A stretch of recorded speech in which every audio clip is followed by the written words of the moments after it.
la columna se trata de Atahualpa Yupanqui y su relación con Gualeguaychú. Y también con Entre Ríos en general, ¿no? Debo decir, antes de empezar, como para darle también un marco un poco personal, que he venido, esta semana ha sido más yupanquiana para mí que otras, porque bueno, me tomé un par de días de vacaciones, esto un paréntesis, ¿no? No, nos gusta el contexto, hacen al trabajo final. Y hacen a la columna, porque claro, me tomé unos días, 4 días nomás, y me fui con mi familia, con mis chicos y mi mujer a Córdoba a visitar a un amigo en el Valle de Calamuchita, un querido amigo, Pablo Maidana. Y bueno, eso en primer lugar me contactó con Córdoba de vuelta, porque hacía muchos años que no iba. Mi familia, de parte de mi padre, es oriunda de Córdoba, mi papá es de Córdoba, mis abuelos. Bueno, entonces la casa familiar de aquellos tiempos de niñez, bueno, el cerro, el río, esos olores volvieron a mí, me hicieron contactarme nuevamente con ese contexto, con esa provincia. Una provincia hermosísima. Hermosa. A la derecha Fest no fuiste en Córdoba. No. Ah, ok. Decí la verdad, Nacho, porque si fuiste por eso, en verdad no podemos encontrar algún archivo con tu carita por ahí. No. Lejos de eso. Así que bueno, eso en primer lugar. Y después, antes de volver para Gualeguaychú, me desvié un poco y me fui hacia el norte de Córdoba y me fui a Cerro Colorado. No pude contenerme. Fui a Cerro Colorado, para quienes no sepan, bueno, lo dicen sus canciones, pero es un lugar, una comarca donde Yupanqui tenía su casa. Tuvo su casa ahí mucho tiempo. Así que bueno, también fue contactarme con ese contexto. La verdad que es un lugar mágico, es un paraíso. ¿Cómo se llama, Nacho? Cerro Colorado. Está nombrado en varios temas, varios poemas. Y la verdad que es un lugar, bueno, gobernado por la naturaleza, el silencio, las piedras, el monte. Es un cerro que Yupanqui se acercó porque él estaba en los años 50 40 y 50 investigando sobre las culturas nativas, y ahí hay pinturas rupestres de los comechingones, los anavirones, y entonces él se acercó por eso y quedó enamorado, no por nada, de ese lugar, porque es bellísimo, y en el mejor lugar de ahí está la casa de Yupanqui, que es un museo. Así que bueno, vengo con un montón de cosas sensibilizadas, ¿no? Ideal para la columna de hoy. Yo no te quiero meter presión, pero acá Pía me dice que es la presidenta de tu club de fans y que te están escuchando. Así bueno, que metele. Un saludo ahí con Pía, para Pía. Bueno, arranco diciendo de que obviamente Atahualpa Yupanqui es conocido por sus obras, bueno, emblemáticas: Luna Tucumana, Camino del Indio, ¿no? Piedra y Camino, El Arriero, bueno, un montón de cuestiones que quizás son la punta de un iceberg mucho más grande y mucho más rico, pero que bueno, siempre es bueno ingresar por algún lado. Se llamaba Héctor Roberto Chavero en principio, ¿no? Nació el 31 de enero, yo voy a hacer una breve biografía para entrar después a Entre Ríos y a Gualeguaychú, pero un poco como para que los que nos están escuchando se incorporen ahí al personaje, digamos. Nació el 31 de enero de 1908 en Campo de la Cruz, cerca de Pergamino, ahí en la zona norte de provincia de Buenos Aires.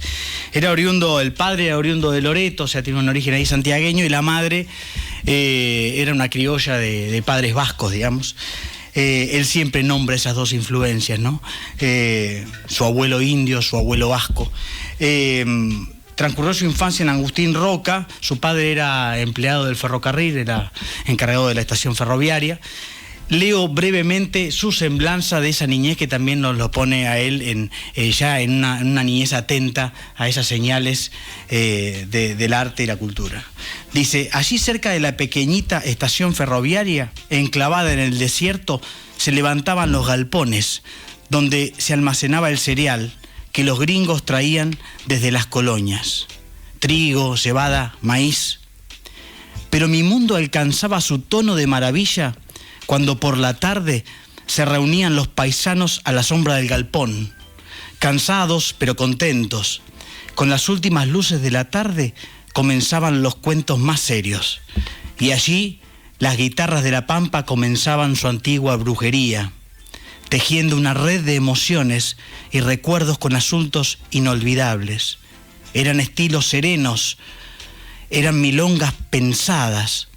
El canto era la única voz en la penumbra. aquellos rústicos estibadores, aquellos carreros que horas antes eran puros refranes y chanzas, estaban transitando otros caminos. Cada cual iniciaba un viaje a su recuerdo, a su amor, a su pena, a su esperanza. La vida me enseñó después que muy pocos públicos serían capaces de superar en atención y calidad de alma a esos seres crecidos en la soledad pampeana.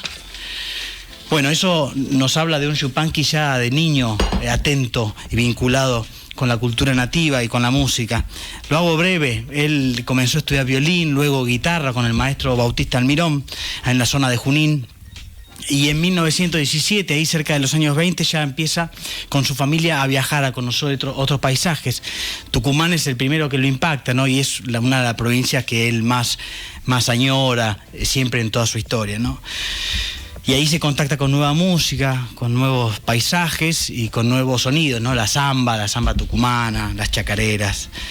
A los 19 años emprende ya otros viajes hacia los valles calchaquíes, el sur de Bolivia, y ya empieza a firmar como Atahualpa Yupanqui, ¿no? Que quiere decir en quechua el que vino a narrar desde tierras lejanas. ¿Sí? A los 13 años ya empieza a escribir cosas bajo ese seudónimo que es tan conocido por nosotros y así lo conocemos.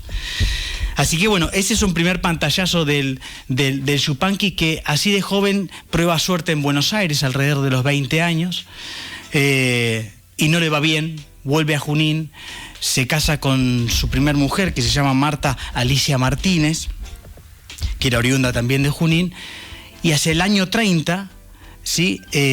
Ya con poco, había tenido que vender hasta su guitarra por la pobreza que estaba atravesando, se viene a nuestra provincia, entra a nuestra provincia y se asienta en Tala, en Rosario del Tala. Lo dice así: me adentré en ese continente de gauchos y llegué a Cuchilla Redonda, desde Concepción del Uruguay. Llevaba un papel para Aniceto Almada y días después crucé por Escriña, Urdinarrain y fui a parar a Rosario del Tala. Cerca del río Gualeguay, a 2 leguas de Tala, me instalé. Era un rancho típico, torteado de barro y cueros contra la humedad en plena selva montielera. Así que bueno, ahí tenemos el primer contacto, ¿no? de este personaje tan conocido por nosotros, que en esa juventud de él, ahí cerca de los 22 años, ya se instala con su mujer en nuestra zona, ¿no? En lo que era la selva montielera, el centro de nuestra provincia. Allí les cuento, vive un tiempo, ustedes me van comentando si quieren. Sí, estamos atrapados. Sí, está bien. Bueno. Allí vive un tiempo en Rosario del Tala, tiene grandes amistades, Cipriano Vila, Climaco Acosta, personajes que él después recupera en textos y canciones de él, ¿no? Y después Yupanqui se muda en el año 31 y se instala en Urdinarrain, acá nomás, departamento de Gualeguaychú. Allí trabajó de bolsero en la empresa Goldaracena y para ganarse la vida empezó a tocar en un bar que se llamaba La Amarilla, que si hay alguien de Urdinarrain que nos está escuchando, queda, hoy hay un supermercadito creo, pero queda en la calle Libertad y Urquiza. Ahí estaba el bar La Amarilla con una guitarra prestada, tuvo que tocar de Julio Araujo, porque él no tenía guitarra, y así empezó su incipiente carrera musical, ¿no? Acá en Entre Ríos. Y además Urdinarrain es un mojón importante en la historia de Yupanqui, porque ahí nace su primera hija, Alma Alicia Chavero, el 28 de junio de 1931. Osvaldo del Monte, un amigo acá de Gualeguaychú, ha recuperado en su momento el acta de nacimiento y ahí consta que efectivamente, nació ahí su primera hija, la primera hija de los 4 que tuvo Yupanqui. Así que... Pero llega a Gualeguaychú en particular, pero Entre Ríos, primero a Tala. ¿Sabés en qué circunstancias, convocado por algún amigo, por alguna cuestión laboral o...? En ese momento Entre Ríos, ese rastro está perdido, viene evidentemente corrido de su pobreza y de buscar algún rumbo con su incipiente familia, y viene a Entre Ríos. Viene a Entre Ríos con un encargo de alguien que le dice anda a tal lado a ver a Anicito Almada, y ahí comienza. Él también lo narra estas cuestiones, si ustedes buscan en muchos videos, él recupera sus anécdotas en este primer tiempo en Entre Ríos. Y no solo eso, bueno, además su compromiso pasa también por lo político, ¿no? Ya ahí tempranamente. En el año 32 sucede una rebelión, una revolución de los hermanos Kennedy en La Paz, es muy conocida, es una revolución de unos productores rurales que eran irigoyenistas, radicales irigoyenistas. Estamos hablando del año 32, que había habido un golpe de Estado en el año 30, por el primer golpe de Estado, estábamos viendo la primera dictadura en Argentina, y los radicales irigoyenistas, bueno, se organizaron en una rebelión que tuvo su centro en Entre Ríos, y en La Paz está la sonada, digamos, mejor dicho, el levantamiento de los hermanos Kennedy. Hay muchos libros sobre eso, y está constatado que Yupanqui participa de ese levantamiento de los hermanos Kennedy, y logran huir, en verdad los repelen, se derrota el levantamiento, es repelido, y bueno, los hermanos Kennedy se van para Uruguay, y también Yupanqui por su lado huye, ¿sí? Huye hacia Montevideo, y ahí se refugia, ¿no?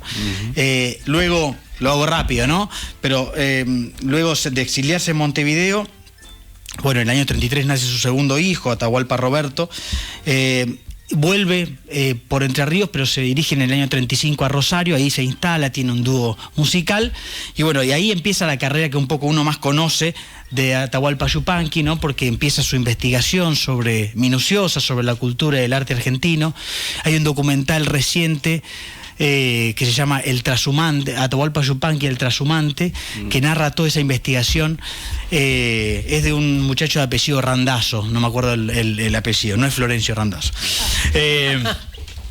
En cualquier momento, documentalista. Claro. Sí. Y ahí empieza a recorrer en los finales de los años 30 ya Santiago del Estero, Tucumán, Catamarca, La Rioja, Salta, Jujuy. Bueno, ahí investiga sobre lo que es el arte nativo, hacen las grabaciones primeras sobre instrumentos ancestrales. Bueno, y Yupanqui es muy interesado al respecto del nacimiento del folclore. Ya en los años 40 se hace más conocido, ya tiene grabaciones de otras personas sobre sus temas. Conoce Francia, va hacia Francia, ya se dirige hacia Europa, su público se amplía. En el año 49 toca en Francia, y bueno, y después viene el Yupanqui más universal. Es mucho contar lo que hay en el medio, es mucho, ¿no? Pero bueno, ya definitivamente luego, en el año 68 se instala en París y vive hasta el año 92, yendo y viniendo acá a Argentina. Pero tenemos que ir a Gualeguaychú, ¿no? Que esa era la idea. ¿Cuándo está en Gualeguaychú, Yupanqui? Bueno, el 13 de septiembre de 1963, Yupanqui vino acá a Gualeguaychú a dar un concierto, y entiendo que es la única vez que vino a Gualeguaychú, por lo menos en circunstancias artísticas. No tengo otro registro. A Gualeguaychú ciudad. A Gualeguaychú ciudad. Seguramente habría pasado en algún momento, pero vino a Gualeguaychú ciudad ya en el año 63, ya era conocido, ya Atahualpa era un hombre bastante más grande y muy conocido a nivel nacional e internacional. Pero él relata, porque esa es la vuelta de él luego de más de 3 décadas. ¿Se acuerdan? Yo le digo, se exilió en Montevideo y después pasó y nunca más vino a Entre Ríos. Y él dice así: el asunto es que al pisar el suelo entrerriano luego de 33 años de ausencia, no quise pensar que regresaba, sino que iba a Entre Ríos nuevamente. En pleno septiembre, un viento del sur traía al litoral su salud de nieves cordilleranas. Y ahí evoca sus recuerdos, ¿no? Dice: oigo el típico grito del gaucho en el fondo del monte, y lo siento a mi poncho como si me abrazara con el brazo pesado de la prenda mojada, como si de nuevo anduviera aprendiendo vida en ese mundo sagrado y agreste, misterioso y sin olvido de la selva montielera. ¿Cómo viene Yupanqui acá, no? ¿Cómo viene, cómo llega? Viene invitado por la agrupación Amigos del Arte, que estaba, bueno, dirigida por Enrique Buñone y Elvira Cepeda, y viene a dar un concierto invitado acá al Club Frigorífico. Ese concierto tiene lugar el 13 de septiembre de 1963, y bueno, de los registros que pude encontrar en el diario El Argentino, habla de que, bueno, que hay un concierto que se da a sala llena, con 2 conjuntos de baile, el Guardamonte y Peña de la Chamarrita. Hay testigos de ese hecho, uno es Guillermo Rivas, otro que conozco y que es fundamental para esto que voy a contar, y a quien aprovecho y le mando un saludo a él y a su familia, es a Tabita Buñone. No sé si lo conocen, el famoso, el doctor oftalmólogo, el que me recita los anteojos. Al doctor Buñone. El doctor Buñone. ¿Por qué digo esto? Bueno, porque es un testigo fundamental. Tabita tenía 12 años en ese momento, y bueno, y yo he charlado con él, y al evocar él esos momentos, es como que recupera el brillo de esa mirada infantil. ¿Por qué? Porque era tener a Yupanqui en la casa, porque se hospedó en la casa de los Buñones. Sí, y Tabita me decía, ese sabio cantor deambulaba ahí por mi casa, cenaba con nosotros esos días, ¿no? Compartió el ambiente cotidiano.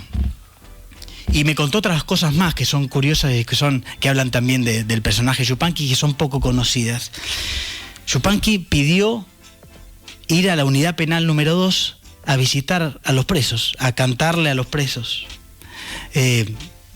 Y antes del recital pidió ir a la cárcel, y fue, y Tabita me cuenta que fue con su padre y con su hermano Enrique a la cárcel a hacer una visita, y bueno, ahí los presos lo recibieron con jolgorio, era muy conocido, era aplaudido, llevó la guitarra pero no tocó. Y me cuenta Tabita, dice, fuimos papá, mi hermano Enrique y yo, un acontecimiento que guardo en mi memoria. Atahualpa abrazándose con los presos y algunos saludando desde atrás de las rejas, ¿no? Emocionante. También fue a misa, pidió ir a misa. Entiendo que fue el sábado 14 de septiembre, fue a misa, se presentó espontáneamente en la catedral, imagínense, la gente estaba por empezar la misa, yo no soy de ir a misa, pero me imagino el momento, y cuando entró el maestro, digamos, ya era una persona conocida, y bueno, rompió en aplausos el auditorio, impactado de que don Atahualpa Yupanqui, con fama de ateo y de comunista, que ciertamente lo era un poco, pero había querido ir a la catedral a compartir ese momento. Sí, por lo que estás contando se ve como que era un tipo más, digamos, su fama y lo que sea no lo hicieron diferente, sino que era uno más del pueblo, pareciera. Así es, era uno más del pueblo. Y lo último, una última anécdota que hace también rica el testimonio de Esteban, de Tabita Buñone, es que Yupanqui cuenta Tabita que le dijo, a mí me gusta tener un changuito amigo en cada provincia, y quiero que vos seas el de Entre Ríos. Es así que tiempo después, en enero de 1964, llega a mi casa, dice Tabita, una postal desde Japón dirigida a mí. Así que Yupanqui hizo su amistad acá con ese changuito, como dice, que hoy es el doctor Tabita Buñone, y no se olvidó de eso, no se olvidaba de los lazos de amistad, Donata, y le envió una postal firmada por él desde Japón. Así que bueno. ¿La conserva? ¿Le preguntaste? Entiendo que él la tiene, yo no la he podido ver. Pero. Es de herencia. Sí, vamos a ver. Yo no fui al archivo de él, pero seguramente la tenga, valiosísimo. No sé cómo venimos, pero tengo venimos para bien, tranqui, ¿venimos tranqui. bien? Sí. Bueno. Esto un poco la llegada a Gualeguaychú, este registro de su presencia en Gualeguaychú no lo he encontrado en otros lugares más que en el diario, y sobre todo guiado por estos testimonios de aquellos que estuvieron en su momento. ¿Encontraste alguna foto ahí en el diario de él? No hay yo nada. Fui a buscar eso, fui al diario a ver si había una foto. Qué valioso, ¿no? Un tiempo esta parte, con tus relatos, con la columna de Carlos Riera también. Qué valioso el archivo del diario El Argentino. Sí, valiosísimo. Sí. Los archivos son fundamentales. Uno parece que bueno, esto que va a servir, y para los que queremos a veces buscar quizás un dato específico, un renglón, es fundamental. Y no en vano es el diario más antiguo de la provincia de Entre Ríos. Ah, mirá, no sabía. Tenemos aquí en la ciudad, sí. Claro, porque desde que se fundó nunca cerró ni tuvo intermitencia. Bueno, cierro con un poco con esta idea, con este dato también, porque volvió después de mucho tiempo. Luego él hace nueva música. En el libro El Canto del Viento tiene varios capítulos destinados a Entre Ríos, que es del año 65, es decir, después de que volvió para acá. No quiere decir que hizo el libro por eso, pero sino que ahí está, hay un capítulo que se llama Entre Ríos, otro Sin Caballo y en Montiel. Bueno, en enero del 66 vuelve Yupanqui acá, pero no a Gualeguaychú, sino que vuelve a Urdinarrain. Y ahí también tiene lugar un hecho significativo, porque él es invitado a tocar en el Club Olimpia de Urdinarrain. Pero ahí se reencuentra con aquellas familias que le habían dado una mano, que le habían hecho una gauchada cuando él estaba tan pobre en los años 30. En particular la familia Araujo, con la que se encontró. Y él fue con la guitarra que le habían dado, que en su momento a Araujo se la había regalado finalmente en esos años 30, y Yupanqui fue con la guitarra aquella que todavía conservaba y la donó, se las dio, la firmó y está hoy expuesta en el Museo Municipal de Urdinarrain. Dice Yupanqui 1966. Bueno, después en esos días da ese concierto en el Club Olimpia. Así que bueno, y tejió en Entre Ríos, para hacerlo un poco más amplio, otras amistades significativas, como Carlos Santamaría de Diamante, ¿no? Víctor Velázquez, Linares Cardoso, bueno, y siempre también recuperó otros artistas como Marcelino Román, ¿no? Poetas como Eduardo Serí. Así que bueno, este es un poco un resumen, hay mucho más para contar, muchos libros más para ahondar, y hay mucha gente que seguramente sabe mucho más que yo de Yupanqui en su paso por Entre Ríos. Pero bueno, yo para ir finalizando, insisto en invitar, ¿no?, a quienes no lo han hecho aún, a adentrarse en el maravilloso mundo de Yupanqui, de sus poemas, de sus narraciones, sus reflexiones, su música. Para mí es un paraíso, algo escondido pero muy accesible, ¿no? Fértil, siempre como todas nuestras tradiciones, un poco lo que hablábamos, la clase, mira, de maestro me sale. De docente, nuestro encuentro anterior. Porque la tradición no es tanto el pasado, sino aquello que viene de lejos, ¿no? La tradición puede ser entendida también como futuro. Para Yupanqui la música no es más que una traducción de la relación entre el hombre, su condición y su paisaje. Él dice, el hombre tiene un idioma, la tierra un lenguaje. El hombre canta lo que la tierra le dicta, el cantor no elabora, traduce. Y termino con esto y no los aburro más. Puede gustarnos de un árbol del campo su tronco o su ramazón o sus hojas, o el cielo que a través de las ramas se dibuja en la tarde, pero no podemos pintar un ombú con los colores del abeto o del limonero o del sándalo, ni adjudicarle condición que no tiene, ni forma que no ostenta. La honradez nos obliga a mirarlo ombú, a cantarlo ombú, a amarlo ombú.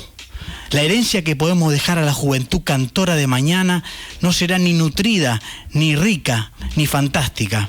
Será un sentimiento y una conciencia y un antiguo amor de sangre, paisaje y sueño que nos viene de muy lejos, en las venas y en el viento sembrador de los cantares más bellos de la tierra.